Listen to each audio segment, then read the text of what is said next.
Assalamualaikum warahmatullahi wabarakatuh. Alhamdulillahirrabbilalamin. Wabihi nasta'inu ala umuri dunya waddin. Wassalatu wassalamu ala asyrafil anbiya'i wal mursalin wa ala alihi wa sahbihi ajma'in. Amma ba'du. Puji syukur kita panjatkan kehadirat Allah yang telah memberi kita kesehatan pada kesempatan kali ini. Salawat serta salam tidak lupa kita curahkan kepada Nabi besar Nabi Muhammad SAW yang telah membawa kita dari zaman jahiliyah menuju zaman terang benderang. Yang terhormat Ibu Dr. Helna Nelis MPD selaku dosen pengampu perencanaan pendidikan dan teman-teman yang saya banggakan. Saya Nur Aisyah dengan NIM 2412518. Izinkan saya untuk menyampaikan materi tentang jenis-jenis perencanaan pendidikan. Latar belakang perencanaan adalah sesuatu yang penting sebelum melakukan sesuatu yang lain. Perencanaan dianggap penting karena akan menjadi penentu dan sekaligus memberi arah terhadap tujuan yang ingin dicapai. Dengan demikian, suatu kerja akan berantakan dan tidak terarah jika tidak ada perencanaan yang matang. Perencanaan yang matang dan disusun dengan baik akan memberikan pengaruh terhadap ketercapaian tujuan. Mengelompokkan perencanaan terpadu, komprehensif, dan strategis. Yang pertama, perencanaan komprehensif atau comprehensive planning. Perencanaan komprehensif adalah model perencanaan yang bersifat menyeluruh, mencakup semua aspek dan komponen dalam sistem pendidikan. Pendekatan ini melihat sistem pendidikan sebagai satu kesatuan yang utuh dan berusaha untuk merencanakan pengembangannya secara rinci dan sistematis. Model ini juga sering disebut sebagai model rasional atau blueprint approach karena menghasilkan sebuah cetak biru yang detail untuk diikuti dalam periode waktu tertentu. Ciri-ciri utamanya yang pertama ada cakupan luas meliputi seluruh aspek pendidikan mulai dari kurikulum, peserta didik, tenaga kependidikan, sarana prasarana, pendanaan hingga manajemen. Yang kedua ada jangka panjang, biasanya dirancang untuk periode waktu yang panjang, misalnya 5 hingga 10 tahun. Yang ketiga ada berorientasi pada data, sangat mengandalkan analisis data kuantitatif, proyeksi, demografi, dan tren untuk memprediksi kebutuhan di masa depan. Yang kelima ada bersifat sentralistik, umumnya disusun oleh pemerintah pusat atau lembaga perencanaan di tingkat makro atau nasional. Yang keenam ada pendekatan linier, proses dianggap berjalan secara lancar dan berurutan seperti tujuan, rencana, implementasi, dan evaluasi. Kelebihannya menghasilkan rencana yang sangat detail dan terukur, memberikan panduan yang jelas bagi para pelaksana di lapangan, memastikan semua aspek dalam sistem pendidikan dipertimbangkan. Kekurangannya cenderung kaku dan sulit beradaptasi dengan perubahan yang cepat. Proses penyusunan memakan waktu dan daya sumber daya yang besar. Terkadang kurang mempertimbangkan konteks lokal yang beragam. Yang kedua ada perencanaan strategis atau strategic planning. Perencanaan strategis adalah pendekatan yang lebih fokus dan fleksibel dibandingkan perencanaan komprehensif.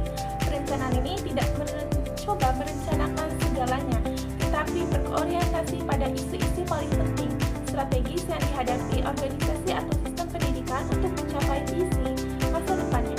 Pendekatan ini berfokus pada pertanyaan mendasar seperti di mana posisi kita sekarang, kemana kita ingin pergi, dan bagaimana cara terbaik untuk sampai ke sana. Ciri-ciri utamanya yang pertama ada berorientasi pada visi, dimulai dengan perumusan visi dan misi yang jelas sebagai arah tujuan jangka panjang, analisis lingkungan, melakukan analisis terhadap faktor internal, kekuatan dan kelemahan, dan eksternal, peluang dan ancaman. Analisis ini dikenal dengan analisis SWOT, fokus pada prioritas, mengidentifikasikan beberapa area prioritas atau isu strategis yang akan menjadi fokus utamanya, fleksibel dan adaptif. Rencana dapat disesuaikan dengan seiring perubahan lingkungan dari eksternal maupun internal, partisipatif, seringkali melibatkan berbagai pemangku kepentingan dalam proses penyusunannya. Kelebihannya lebih responsif terhadap perubahan lingkungan, membantu organisasi berfokuskan sumber daya pada hal-hal yang paling penting, meningkatkan komitmen dari para pemangku kepentingan karena dilibatkan dalam prosesnya. Kekurangannya, jika tidak diimplementasikan dengan baik, bisa hanya menjadi dokumen tanpa aksi nyata.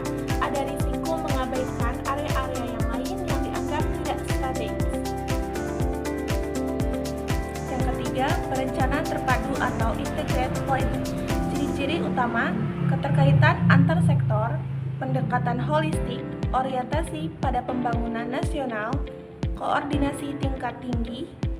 Kelebihannya, meningkatkan relevansi pendidikan dengan kebutuhan masyarakat dan dunia kerja, mendukung efisien alokasi sumber daya nasional, memperkuat peran pendidikan sebagai motor penggerak pembangunan. Kekurangannya, memerlukan koordinasi yang sangat kompleks dan sulit dicapai. Ada risiko tujuan pendidikan menjadi terlalu didominasi oleh kepentingan ekonomi semata. Selanjutnya ada membedakan perencanaan rasional dan transaksional. Yang pertama, perencanaan rasional menurut Karl Mannheim seperti halnya Weber membedakan rasional fungsional dengan rasional substantif dan beberapa pandangan bahwa perencanaan haruslah objektif dan secara sosial, tidak memihak kelompok manapun, pengaruh perorangan. Untuk meminimalkan beberapa pengaruh, perencanaan perlu berpikir secara strategis dan integral. Pemikiran strategis akan mengangkat perencanaan ke dalam level pemikiran yang lebih tinggi dengan mengutamakan prinsip-prinsip. Menurut Friedman, pemikiran rasional secara formal telah ditetapkan dalam konteks dan hubungannya, yang dengan di situasi konkret rasional yang dikembangkan Mannheim bersifat kurang dan lebih berorientasi praktis dibandingkan rasional Weber. Dari pendapat tersebut menunjukkan bahwa keputusan rasional merupakan keputusan di mana yang pertama, pengambilan keputusan mempertimbangkan sebuah alternatif beberapa macam tindakan. Yang kedua, pengambilan keputusan mengidentifikasi dan mengevaluasi semua konsekuensi yang muncul akibat dari pengadopsian tiap alternatif. Dan yang ketiga, pengambilan keputusan memilih menentukan alternatif konsekuensi yang paling dimungkinkan dan yang terbaik. Meyerson dan Benif dalam Falludi. Perencanaan adalah sistem yang rumit, terlihat dari banyaknya jumlah program yang harus dikembangkan untuk suatu tujuan. Menurut Falludi, tahapan ideal perencanaan adalah menentukan tujuan objektif, mengeksplorasi program untuk mencapai tujuan tersebut, memilih program dan mengimplementasikan program tersebut.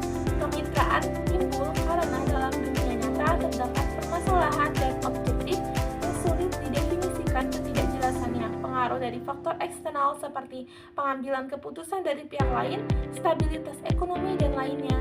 Namun proses pendekatannya.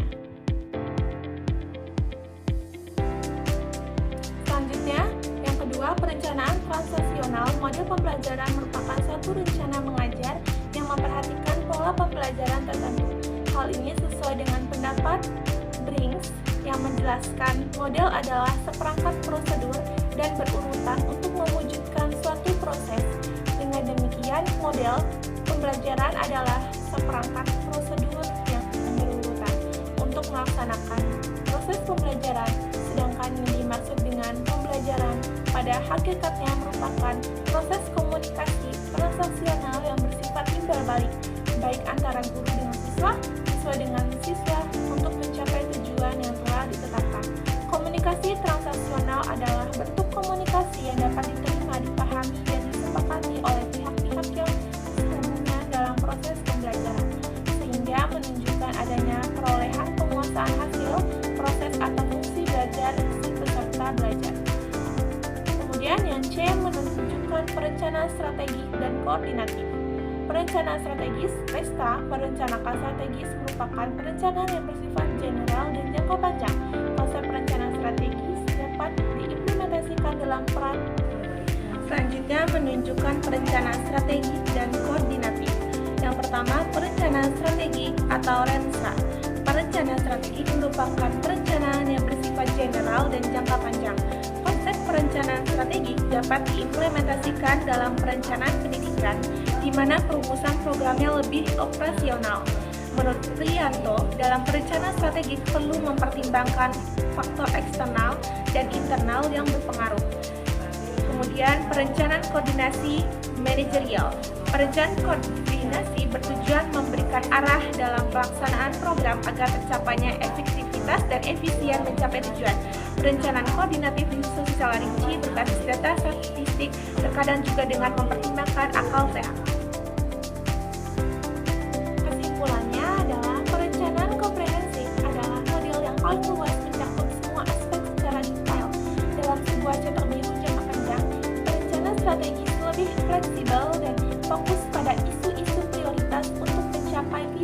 jangka panjang. Perencanaan terpadu menekankan keterkaitan antara perencanaan pendidikan dengan sektor pembangunan nasional lainnya, seperti ekonomi dan ketenagakerjaan untuk memastikan relevansi tulisan.